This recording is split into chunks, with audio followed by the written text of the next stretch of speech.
Imagine this: you have guests over, and you ask your son to pour the coffee. Simple, right? Well, for one father, this simple act spiraled into decades of heartbreak.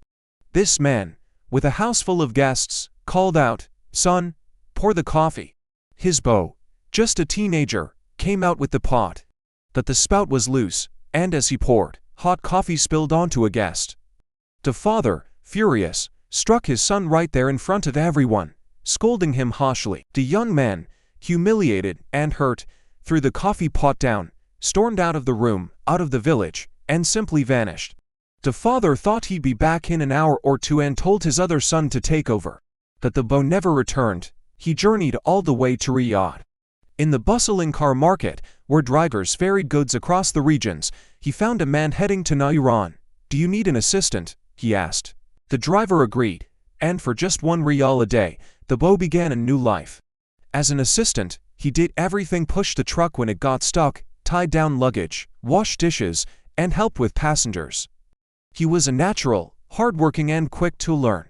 Back then, the trip to Najran wasn't a quick drive. It was an ordeal that took a week, sometimes 10 days. When they finally arrived in Najran, the beau found work in a fabric shop. He had a knack for it, buying and selling cloth, and before long, he opened his own store. He became one of the top cloth merchants in the entire city. He was successful, building a life for himself over 6 or 7 years. He even started doing business with merchants from Sana'a in Yemen, selling them fabric on credit. They promised to pay in 2 months and took the goods home, but then, war broke out in Yemen. The merchants delayed their payment, and the young man, determined to collect his money, decided to go there himself. He hopped on a car headed for Sana'a. As they neared the city, the unthinkable happened. A bomb exploded near his car. He was severely injured and rushed to a Yemeni hospital. He spent a long time there recovering. When he finally healed, a crucial part of him was gone: his memory. He could remember new things, but his entire past, his family, his home, his own name was wiped clean. He was a stranger in a strange land, with no idea who he was. He started working as a laborer in Yemen, eventually making his way to Aden, where he worked as a porter. A kind local man took a liking to him, impressed by his character. "Son, where are you from?" he asked. "I'm from Sana'a," the young man replied. "What's your name?" "They told me my name is Adnan." It wasn't his real name, but it was the only one he knew. He settled into this new life in Aden, working diligently, his past a complete blank. And he continued to live and work there until one day. But wait. Have you subscribed, liked, and shared this video yet? If you're enjoying this incredible real story, please take a moment to hit that subscribe button, give this video a thumbs up, and share it with your friends. Your support means the world. Now, let's get back to what happened in Aden.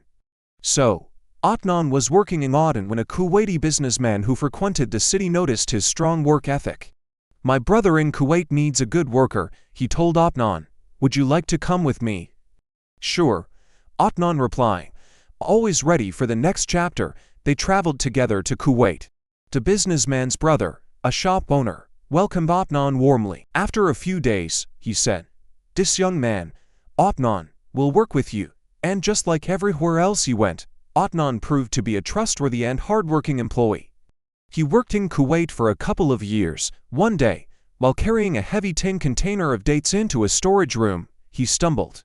The container hit a wall and then fell, striking him hard on the head. He was badly injured and rushed to the hospital. When he woke up, a miracle occurred. The blow to his head had done the impossible. It brought back all his old memories. He remembered his father, his family, his hometown, the coffee incident, everything. But just as his past returned, his more recent life, everything after the bomb in Yemen, faded away. He had no idea how he had ended up in Kuwait. Confused but with his identity restored, he went straight to the Saudi embassy in Kuwait. He wrote a heartfelt letter to King Khalid, the ruler of Saudi Arabia at the time. He detailed his entire story, mentioning his father's name, his siblings, and his home village. The letter made its way through the royal court and to the right authorities. A man from his hometown recognized the family name. He immediately called the beau's brothers. Their father, Saud, had passed away, and told them the news they had waited decades to hear. "Your lost brother is alive. He's in Kuwait," They rushed to Kuwait. When they saw him, he was a grown man in his 40s, but they knew him instantly. It was an emotional reunion, decades in the making. The family met with King Khalid, who graciously granted him Saudi citizenship based on his father's records, officially welcoming him home. His family threw a massive celebration, a festival of joy for the son they thought they had lost forever. One of my own friends was there and told me he attended that very celebration. Glory be to God. Just think about how one small mistake, a single moment of anger from a father, completely derailed his son's life for decades. This is why I always plead with parents, be gentle with your children. What do you truly want? You want them to live with you, to love you, to be there for you when you're old. The only way to achieve that is to treat them with tenderness and respect.